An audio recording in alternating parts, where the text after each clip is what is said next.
August 26, 1940. Berlin. The Reich Chancellery sits like a dark slab against a sky that will not stay dark. Searchlights already probe upward, pale fingers cutting through low cloud and drifting haze. Somewhere beyond the Tiergarten, the first flak guns begin to thump. Not in training rhythm, but with the angry timing of men who believe they have been caught unready. Inside the Chancellery complex, Adolf Hitler is not in a public hall, not under banners, not before microphones. He is underground, in rooms that smell of damp concrete, tobacco, and warm electrical panels. Map tables glow under shaded lamps. Telephones sit heavy and black, their cords coiled like snakes. The air is tight with waiting. The sirens start, a rising wail that crawls through the walls and settles into the bones. Hitler stands in a half-lit corridor, jaw clenched, one hand at his hip as if he is about to step onto a stage. But there is no stage here, only men in uniforms trying not to look uncertain. Martin Bormann hovers close, watchful. Wilhelm Keitel, in field grey, keeps his cap tucked under his arm like a shield. Alfred Jodl stands near a board marked with routes and times, his eyes flicking between a clock and the receiver of a telephone that refuses to stay silent. Above them, the city begins to tremble with distant impacts. Not a single enormous blow at first, but a sequence. Far enough away to be almost mistaken for thunder, close enough that dust sifts down from a ceiling seam. A duty officer from the Luftwaffe Air Defense Command arrives, breath sharp, cheeks flushed from running corridors. He snaps to attention, voice clipped. Enemy aircraft, multiple, approaching from the northwest. Height estimates uncertain due to cloud. Hitler turns his head slowly, as if the words have to pass through layers of disbelief before they are allowed to mean anything. Enemy aircraft. In Berlin. He does not shout yet, not immediately. His eyes narrow, pale and fixed. The promise he made to the German people sits in the room like a live wire. Enemy bombers would never reach the Reich. Not the capital, not the heart. Another report is pushed into Jodl's hand. He reads quickly, then looks up. Bombs have fallen in the outskirts. Small fires reported. Civil defense units responding. The flak outside grows louder. Each burst is a hollow crack, then a rolling echo, then a faint rattle as fragments fall. Berlin's defenses were built for this, on paper. Batteries positioned, crews trained, blackout measures enforced. And yet the sound pattern tells the truth. The gunners are firing at shapes they cannot properly see. Someone mentions British aircraft types in a hurried summary.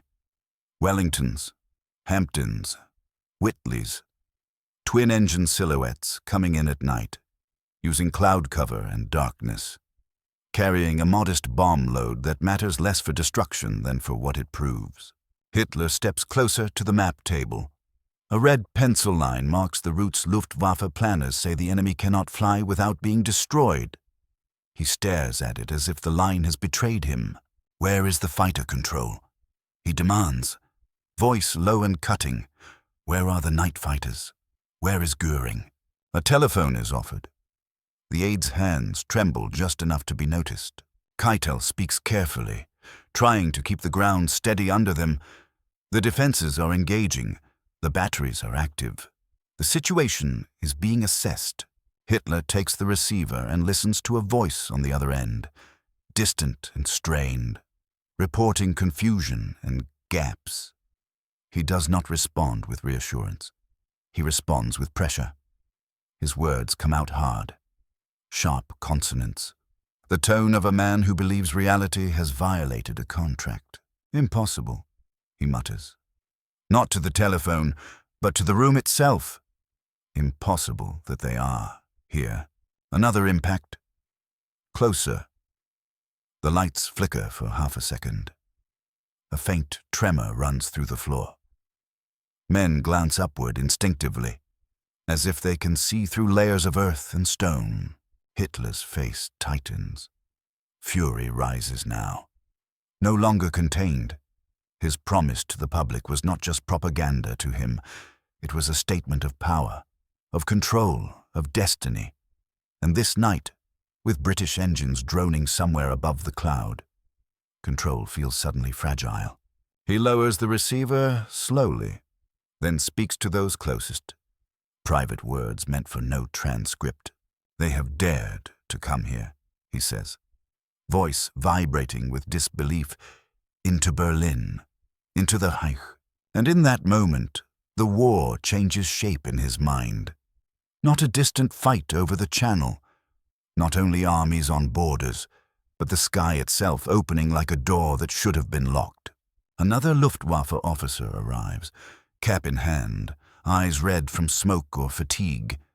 He speaks fast, trying to sound certain. Aircraft turned back over the outer districts. Several bombs dropped. Damage limited, he says. The batteries fired continuously. Limited. Hitler repeats the word as if tasting something spoiled. Limited is not the point. The point is that British engines were heard above Berlin at all, that the sirens rose in the capital, that German civilians looked up into their own night and saw the sky fighting back. He turns sharply, directing the next question into the room like a thrown object. How many penetrated? How many reached the city? Who failed? Nobody answers quickly enough. That delay is all he needs. His voice rises, not into a public roar, but into a private lash. He speaks about certainty, about the image of the Reich as a fortress, about promises made with absolute confidence. It is not only anger at the British, it is anger at the idea that the British have proven him wrong in front of the German people. He has built his authority on inevitability. Tonight, inevitability has been interrupted by the drone of twin engines and the dull thud of bombs. Bormann leans in, murmuring that the reports will be consolidated, that the propaganda ministry can manage the narrative. Hitler does not look at him. He is looking past him as if seeing the headline he never wanted to exist. Keitel tries again. Softer. The raid was small. The damage is minimal. The enemy paid for it. Hitler snaps his head toward Keitel. Minimal. He says it again. But now it is a warning. Minimal today. And what tomorrow? He wants to know how a handful of bombers found a path. He wants to know what the radar stations saw, what the reporting chain missed, what the night fighters did or did not do. He wants names, not explanations. A telephone rings. An aide answers, listens, then covers the mouthpiece and whispers that Goering is on the line from Karenhall. Hitler takes the receiver with a suddenness that makes the aide flinch. He listens for a moment, eyes narrowed, then speaks in a tone so controlled it becomes more frightening than shouting. The British are over Berlin, he says. And he waits, letting the sentence hang like a weight on the other end of the line. Whatever Goering replies comes back thin through the wire, a mix of excuses about weather, navigation, the difficulty of night interception, the certainty that the next time will be different. Hitler's knuckles tighten around the receiver. His breathing becomes audible. You can feel the room lean in. These men have seen him furious before, but this is different. This is a wound to prestige, to the myth of invulnerability that the regime has poured into every speech and poster. Hitler cuts him off. He speaks about shame, about incompetence, about how the enemy has crossed a line. He demands a response, not in words, but in action. He wants British cities to feel the same alarm, the same helplessness. If Berlin can be reached, then London can be punished harder. He slams the receiver down, not dramatically but with finality, the sound cracking through the bunker room. Jodl shifts his papers, trying to move them back into order. He offers a cautious outline of options: precision attacks, military targets, retaliation that can be framed. Hitler does not want careful framing. He wants certainty restored through force. Outside, the flak slows. then surges again as if the gunners have caught another sound in the cloud. Somewhere above the city, you imagine the RAF crews peering into darkness, feeling the jolts of turbulence, hearing bursts around them like stones thrown at metal. A small raid, perhaps, but small raids can open big doors. Hitler steps away from the map table and paces 2 short lengths of floor, then stops. "This must never happen again," he says. And the way he says it makes it sound like a law of nature he intends to enforce. In the days to come, orders will harden, targets will widen, and the air war will begin to take on a new shape. But tonight, the seed is planted in this bunker fury mixed with disbelief, and the desperate need to prove that the Reich is still untouchable. Back inside the Chancellery complex, Hitler has not slept.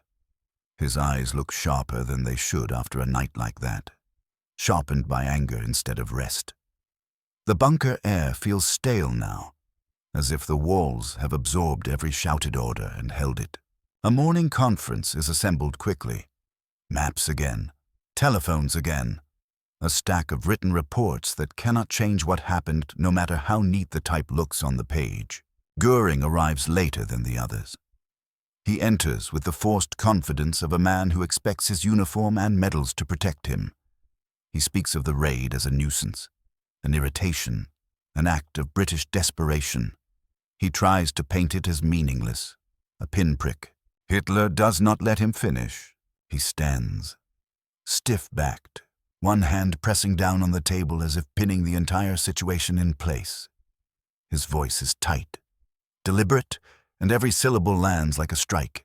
"You told me this could not happen," he says. "You told the nation it could not happen." Goering's cheeks flush. He pivots to technical language, to the fog of details, cloud cover, navigation tricks, the difficulty of hitting bombers at night. The flak batteries fired, the searchlights worked, the fighters were scrambled. He insists the system functioned. Hitler stares at him with a look that is almost cold enough to calm the room, except it is the cold of contempt. "Functioned," he repeats. Then why were they here? A Luftwaffe staff officer is called forward. He brings charts and times, tries to explain how small groups slipped through gaps in reporting, how a city this large cannot be sealed perfectly at night, how the enemy used darkness as a weapon. His tone is respectful but strained, like a man trying to describe a crack in a dam to someone who has declared the dam perfect. Hitler does not want the crack described. He wants it erased. He points at the map, jabbing a finger at the northwest approaches. "These are not ghosts," he says. "They are aircraft. They have engines, fuel, bases. They have routes. Find them. Close this." Then his anger shifts. Not away from his own defenses, but outward, toward the enemy. His voice rises in a way that makes everyone in the room still. "If they believe they can bomb the capital," he says, "then their capital will burn." It is not a speech meant for the public, but you can hear the public speech inside it, already forming. He speaks of honor, retaliation, and the need to teach the British a lesson that will be felt in every home. He speaks like a man who thinks fear can be traded, city for city, siren for siren. Goering sizes that opening, eager to redirect the blame outward. He promises heavier raids, more pressure on London, a decisive blow that will force Britain to its knees. He invokes the Luftwaffe as an unstoppable force, and for a moment you can see him trying to rebuild the myth in front of Hitler's eyes. Hitler listens, and then, quietly, he twists the knife. "Promises are nothing," he says, "unless they are kept." The room absorbs that. Staff officers glance down at their notes. No one wants to meet anyone else's gaze. The morning light outside is brighter now, and that brightness makes the bunker feel more confined. A new order is dictated. It is framed as response, as punishment, airfields, docks, factories are named. Then the language broadens.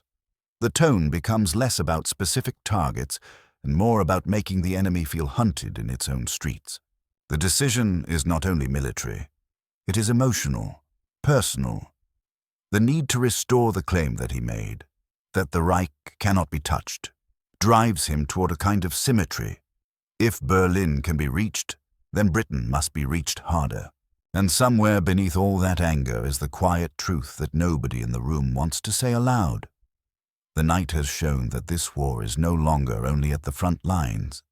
It can arrive over your roof while you sleep. By afternoon he retreats into a smaller circle, a private space where the language grows sharper. Bormann is there, always close, collecting fragments of intention like dropped coins. Keitel returns with new briefings. Jodl brings operational summaries. A liaison from the Air Ministry hovers, careful with every word. Hitler listens, then cuts in, not asking for reassurance now, but demanding a weapon that can erase humiliation. He wants a spectacle of punishment. He wants the British to feel the same helplessness he tasted in his own bunker. He talks about the promise he made, the one he believed would stand like a wall. He does not admit error. He speaks as if the enemy has cheated, as if the British have broken an unwritten rule by reaching German cities. In his mind, it is not simply warfare. It is insolence, a challenge to the very idea that the Reich is the center of power. Outside the windows, Berlin tries to look normal again. Trams move. Police direct traffic around rubble. In the evening papers, the raid is described in careful language, pressed flat so it will not alarm too many readers. But you can see the nervousness in the way people glance up when a plane passes in daylight, even if it is German. In the following days, the air war over the Channel intensifies, and every Luftwaffe report becomes a test. Fighter losses, weather, British resilience. Hitler studies the summaries with a growing impatience. The battle he expected to be clean, short, and decisive is turning into a grind of sorties and repairs. Then comes the shift, gradual at first, then unmistakable. The target list starts to widen. It is no longer only about airfields and factories. It becomes about cities, about morale, about pressure applied directly to the population. Not because it is the most precise military logic, but because it is the most satisfying answer to the insult he cannot forget. Early September 1940 brings a different kind of planning session. The mood is almost eager in parts of the room, because here is something they can do that feels like dominance. Maps of London appear, with the Thames like a dark ribbon through the middle. Docklands, warehouses, rail yards, fuel stores, points that will burn. Hitler speaks in clipped phrases, not for public record, but for the men who will carry out his will. He wants the enemy to understand that their bombers have awakened a larger storm. The idea of restraint disappears. What mattered before, measured targets and strict rules, feels too small for the emotional scale of what he thinks must be answered. When the first great blows of the Blitz begin, the reports come back with photographs and numbers. Fires seen from miles away, smoke columns turning day into dusk, civilians running, bridges crowded, ambulances threading streets lit by flame. In Berlin, officers bring the data like offerings. Hitler receives it with a grim satisfaction that never quite becomes joy. He is not soothed, not really. The wound is still there. A part of him remains stuck on that first night of disbelief.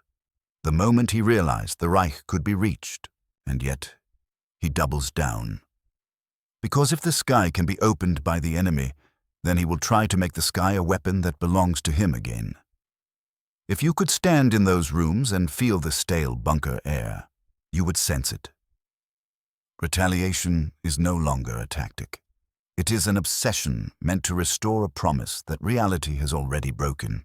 In Hitler's private rooms, the mood grows darker, not the theatrical darkness of speeches, but the practical darkness of a man trapped between the image he sold and the reality that keeps intruding. The reports keep arriving. British sorties, night raids, navigational improvements, the RAF shifting tactics. Sometimes the raids are small and scattered, sometimes concentrated enough to make whole districts feel hunted. They are not yet the crushing weight the future will bring. But the direction is unmistakable. Hitler studies maps again. But now the maps show his own cities like targets, each marked with industrial sites, rail junctions, worker housing. It is the kind of map he prefers when it is the enemy's homeland. Seeing it applied to Germany makes his lips tighten. He asks questions that sound like demands for physics to behave differently. Why can they still find us at night? Why can we not stop them at the border? Why do the guns not tear them apart? The answers are technical and unsatisfying. Night is a shield. Cloud is a shield. Navigation is improving. Radar is still limited. Coordination is imperfect. Searchlights cannot hold what they cannot see. Fighters cannot catch what they cannot be guided to. Every weakness sounds like an excuse. Every explanation sounds like someone trying to talk a storm out of forming. Goering makes promises again. More batteries. More night fighters. New methods. Better control. He speaks with the bravado of a man who cannot admit he is losing control of a battle he once claimed as his personal domain. Hitler listens, and you can feel him weighing not only the words, but the humiliation behind them. The private fury does not vanish. It changes shape. It becomes suspicion, and it becomes pressure. He wants scapegoats. He wants certainty. He wants a solution that can be announced as inevitable. At one point, late in the evening, he stands near a window with the blackout curtains drawn and pulls a corner aside just enough to see a strip of night sky. You cannot see much, just darkness and the faint glow of a city that is forced to hide itself. Somewhere out there, beyond the horizon, British crews are climbing into their bombers and setting course again. And the idea that they can do this repeatedly eats at him. He speaks to the men closest to him in a tone that is half contempt, half disbelief. They were supposed to be finished, he says. They were supposed to be frightened into submission. He does not say the real fear out loud, but it is there. If Britain will not break, then the war becomes longer. If the war becomes longer, then Germany must endure a type of attack it did not plan to endure. A front line that has no trench, only a sky. The Air Defense Staff presents new measures, new deployments, new layers. On paper, it looks like control returning. In practice, the Reich is too wide, the night too forgiving, the technology too young, the coordination too fragile. A defense can be improved, but the promise of never is already dead. Hitler cannot accept that. Not emotionally, not politically, not personally. So he orders more retaliation, harsher pressure, wider destruction. He clings to offense as proof of dominance, but each time the RAF returns, it proves something else the strategic bombing campaign has begun, and Germany is stepping into it without a lock on the door. He still talks about punishment. He still wants British cities struck until their leaders beg for peace. But when the air defense reports come in, when the charts show bombers slipping through again and again, his anger begins to carry a thin undernote of something else. Not sympathy, not doubt in himself. Something colder and more personal. A recognition that the war is becoming the kind of war he did not promise. One late night, the bunker corridors are quiet except for the distant shuffle of guards changing posts. A single lamp burns over a table piled with papers. Hitler sits for a moment instead of pacing. His shoulders are rigid, as if he refuses to relax even in solitude. Bormann is nearby, silent, taking mental notes the way other men take dictation. An adjutant waits at the door with a folder clutched to his chest. A report lies open on the table. It lists targets struck, tons dropped, fires started, casualties estimated, numbers meant to reassure through scale. But the other stack of papers, the ones that matter more tonight. List German cities, German factories, German rail lines, the weak points in the Reich that British planners are learning. Hitler taps the edge of the paper with one finger, a small repetitive motion that betrays impatience. Then he stops and looks up. Eyes narrowed, he speaks quietly. Not like a man delivering doctrine, but like a man stating a grim fact to those he trusts, to keep it inside the walls. They have begun something, he says. It will not stop. It is not an apology. It is not surrender. It is a private acknowledgement that the first night was not an isolated insult. It was a signal flare. And once a signal is seen, it cannot be unseen. He does what he always does with a reality that threatens his image. He tries to bend it through will. He talks about new weapons, new aircraft, new tactics. He wants thicker belts of flak. He wants better coordination. He wants the enemy bombers destroyed in numbers so dramatic that the British will abandon the effort. He demands solutions that sound like commands to the laws of darkness and distance. The men around him offer what they can: promises, programs, timelines, reorganizations, lists of new units forming. It all sounds solid, until the next siren proves how fragile solidity can be. As the months pass, the raids continue and the countermeasures evolve. But the central wound remains the same. He had told the German public that enemy aircraft would never reach the Reich, and the Reich has now heard them. That broken promise becomes a private obsession. Every British bomber that returns feels like a finger pressed into the bruise. In a later conversation, after another set of reports, he leans forward over the map table and speaks with a harsh clarity that makes the room go still. This is what they want, he says. They want Germans to feel fear. They want Germans to doubt. And then, because he cannot tolerate doubt pointing inward, he turns it outward again. Then we will give them fear, he says. We will give them doubt. The words are not strategy on their own, but they become fuel for strategy. They justify escalation. They justify brutality. They justify the widening of targets and the hardening of tone. They also reveal the trap he has stepped into. Retaliation does not close the sky. It only teaches both sides that the sky can be used without restraint. That is the private truth behind the rage after the first night of heavy bombing. He was furious because it hurt. He was disbelieving because it contradicted the story he had sold as destiny. And beneath the fury, he could sense the shape of the future. A long strategic bombing war that Germany was not prepared to stop. A war that would return again and again, not to win one night, but to grind down years. In that bunker, with paper maps and ringing telephones, the Reich's promised invulnerability died quietly, above ground. Berlin carried on, blacked out and braced, while the distant engines kept coming back, proving that the first night was only the opening note.